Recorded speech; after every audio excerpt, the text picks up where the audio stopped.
The Awakening Orbit. In the year 2050, humanity's bold leap into the cosmos had transformed from distant dreams into a thriving reality. Orbiting Earth at an altitude of 400 kilometers, the colossal structure known as Elysium City floated like a jewel in the velvet expanse of space. Spanning over 10 kilometers in diameter, it was a marvel of engineering, a self-sustaining metropolis built from asteroid-mined materials, solar-powered habitats, and bioengineered ecosystems. Elysium wasn't just a station. It was a city, home to over 50,000 souls who had traded the blue marble below for the infinite stars above. Ava Ramirez awoke to the gentle hum of the city's artificial gravity generators. Her quarters in the habitat ring were modest but efficient, a pod-like room with holographic windows displaying the swirling blues and whites of Earth below. At 28, Ava was a bioengineer specializing in hydroponic agriculture, one of the key pillars ensuring Elysium's survival. She stretched, her body adapting seamlessly to the 0.9 G environment that mimicked Earth's pull, preventing the muscle atrophy that plagued earlier spacefarers. "Morning, Ava," chimed the city's AI, Orion, its voice a soothing blend of human warmth and digital precision. "Solar output is at 98% efficiency today. Your shift in the agri-dome starts in 30 minutes. Would you like your nutrient shake flavored with strawberry or vanilla?" "Strawberry, please," Ava replied, watching as a dispenser extruded a pinkish liquid into her cup. Food in Elysium was a fusion of science and necessity. Algae-based proteins, lab-grown meats, and vegetables from vast domes where plants thrived under LED lights tuned to mimic sunlight. As she sipped her shake, Ava glanced at the news feed projected on her wall. Headlines scrolled. "Lunar mining colony hits record output. Mars terraforming project phase 2 approved. Elysium population reaches milestone amid immigration boom." Life among the stars was no longer a novelty. It was the new normal. Climate refugees from Earth, ambitious entrepreneurs, and scientists fleeing overcrowded labs had flocked here, drawn by the promise of unlimited energy, zero pollution, and the thrill of pioneering. Ava suited up in her lightweight jumpsuit, embedded with sensors monitoring her vitals. Stepping into the corridor, she joined the flow of residents heading to their duties. The habitat ring was a bustling artery, with maglev trams zipping along transparent tubes, offering views of the stars. Children laughed in zero-G playgrounds, their bodies tumbling in controlled freefall zones. Elderly retirees tended bonsai gardens in microgravity atriums, their longevity extended by advanced gene therapies available only in space. Arriving at the Agri-Dome, Ava marveled at the sight, a vast, dome-shaped enclosure where rows of vertical farms stretched upward like green skyscrapers. Tomatoes ripened under purple lights, rice paddies bubbled with aeroponic mists, and fish swam in symbiotic aquaponic tanks. "Team, we've got a nutrient imbalance in Sector 7, announced her supervisor, Dr. Elena Voss, a veteran from the International Space Station era. "Ava, run the diagnostics." As Ava interfaced with the control panel, her mind wandered to why she had come here. Back on Earth, in the flooded ruins of Miami, life had been a grind of rationed water and rising seas. Elysium offered hope, a place where humanity could thrive without ravaging a planet. But thriving meant more than survival. It meant innovation, community, and pushing boundaries. By midday, the issue was resolved. A minor algal bloom corrected with targeted phages. Lunch was communal in the dome's cafeteria, where residents from diverse backgrounds shared stories. Raj, a solar engineer from India, Ava's afternoon involved experimenting with new crop strains, genetically modified to withstand cosmic radiation. "Imagine," she told her colleague, "potatoes that grow in Martian soil analogs right here." The work was fulfilling, but whispers of challenges echoed. Supply chain delays from Earth, the psychological toll of isolation, and the ever-present risk of solar flares. As her shift ended, Ava headed to the observation deck, a panoramic bubble overlooking the cosmos. Stars wheeled by, and the Milky Way stretched like a river of light. Here, in this fragile bubble among the stars, humans weren't just surviving. They were evolving. But not all was idyllic. That evening, an alert blared. Micrometeoroid impact detected in outer hull. Evacuation protocols initiated. Ava's heart raced as she rushed to her assigned pod. In space, threats were constant, but so was resilience, the heart of the void. Weeks after the micrometeoroid scare, patched swiftly by robotic swarms, Elysium pulsed with renewed vigor. The city wasn't static. It grew organically, with new modules docked via autonomous shuttles from Earth spaceports. In the central core, the administrative hub, Mayor Leora Chun oversaw operations. A former astronaut turned politician, she embodied the spirit of thriving. We don't just live in space, we master it. Kai Thompson, a 35-year-old data analyst, navigated the core's holographic interfaces. His role involved optimizing the city's neural network, ensuring Orion AI balanced resources from oxygen recyclers to waste processors.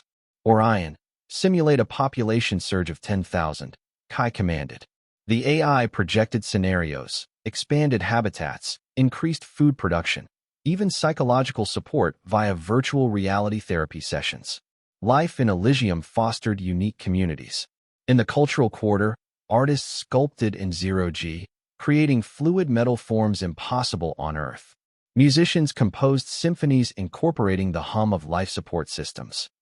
Education was immersive. Children attended schools where lessons included spacewalks and stellar navigation, preparing them for a multi-planetary future. But thriving required addressing human frailties. Mental health was paramount. Space blues affected many, manifesting as ennui from the endless void. Therapists used biofeedback suits to induce Earth-like sensations, virtual beaches with simulated waves. Social bonds were encouraged through events like the Starlight Festival, where residents donned glowing suits and danced in low-gravity ballrooms. Kai's personal life reflected this adaptation. He and his partner, Mia, a robotics expert, had met during orientation. Their home was a shared pod with modular furniture that reconfigured for dining, sleeping, or exercise. "Do you miss gravity?" Mia asked one night, as they floated in a hammock web. "Sometimes," Kai admitted. "But here, we're free from earthquakes, floods. We're building something eternal." Elysium's economy boomed on innovation. Asteroid mining ventures supplied rare metals, traded back to Earth for essentials. Biotech firms developed anti-radiation drugs, while quantum computing labs pushed AI boundaries. Unemployment was near zero. Everyone contributed, from janitorial drones operators to fusion reactor technicians. Yet, tensions simmered. Earth governments debated Elysium's sovereignty. Was it a UN protectorate or independent? Protests on the lower decks demanded more democratic input. "We're not colonists, we're citizens," chanted a group during a virtual town hall. A pivotal moment came during a solar storm. Radiation levels spiked, forcing a citywide lockdown. In the shelters, stories were shared. A Nigerian engineer recounting his escape from desertification, a Japanese botanist describing cherry blossoms in sympods. Bonds forged in crisis strengthened the community. Post-storm, Elysium unveiled the Nexus project, a wormhole-inspired transport system linking to lunar bases. "This is how we thrive," Mayor Chen declared. "By connecting, expanding, dreaming bigger." Kai, analyzing data, uncovered an anomaly, a subtle energy drain. Shadows in the stars. The energy drain mystery deepened, revealing not malice but oversight, an outdated fusion core leaking plasma. Repairs underscored Elysium's vulnerability, but also its ingenuity. Crowdsourced solutions from residents fixed it in days. Sophia Patel, a 42-year-old security chief, patrolled the maintenance tunnels. Her team used augmented reality visors to scan for anomalies, ensuring the city's integrity. "Space is unforgiving," she often said. "One breach, and we're stardust." Thriving extended beyond survival to cultural evolution. Religions adapted. Orbital mosques aligned for Mecca prayers via gyroscopes. Zero-G yoga fused with meditation. Art therapy helped process the awe of infinity, preventing existential dread. Economically, Elysium diversified. Tourism boomed. Wealthy Earthlings paid fortunes for week-long stays, experiencing weightlessness and stargazing. Research grants funded experiments in microgravity manufacturing, producing perfect crystals for electronics. Socially, families flourished. Birth rates rose with fertility enhancements countering radiation effects. Nurseries featured cribs with gentle spin for gravity simulation. Education emphasized STEM, but also ethics. How do we expand without exploiting? Ava, from the Awakening orbit, collaborated on a breakthrough. Symbiotic fungi enhancing crop yields by 30%. This could feed Mars colonies, she enthused. Her friendship with Kai grew. They discussed futures where humanity spanned systems. But challenges loomed. A viral outbreak, traced to a contaminated shuttle, tested quarantines. Medbays, equipped with AI surgeons and nanobot therapies, contained it swiftly. We've learned from Earth's pandemics, Dr. Voss noted. Politically, Elysium declared partial autonomy, negotiating treaties for resource independence. Earth envied the city's clean energy, sparking debates on space equity. In the Recreation Dome, residents unwound with holographic sports, zero-G soccer, where players soared like birds. Kai proposed to Mia there, under simulated auroras. As Elysium orbited, a comet sighting united everyone. Telescopes captured its tail, inspiring poetry and science alike. Thriving meant embracing wonder. Yet, Sophia uncovered a deeper threat: espionage from a rival Orbital corp seeking tech secrets. A covert operation ensued, blending cyber defense and physical chases in the tunnel's eternal horizons. Resolution came swiftly. The spies apprehended, tech secured. Elysium emerged stronger, forging alliances with other habitats like Luna Prime and Mars Outpost 1. By 2050's end, the city had grown to 100,000 residents. Innovations abounded: neural implants for instant learning, bioluminescent parks illuminating nights, and quantum teleporters for instant module travel. Ava, now leading agri-research, oversaw exports to Earth, fresh produce alleviating famines. Kai's optimizations made Orion sentient-like, predicting needs with empathy. Sophia's security evolved to interstellar diplomacy, preventing conflicts in the budding space economy.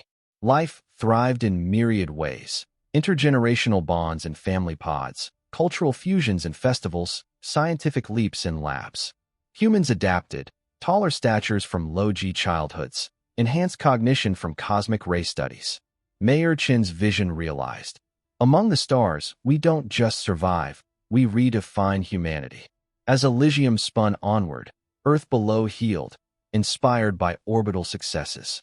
The stars beckoned, promising endless thriving.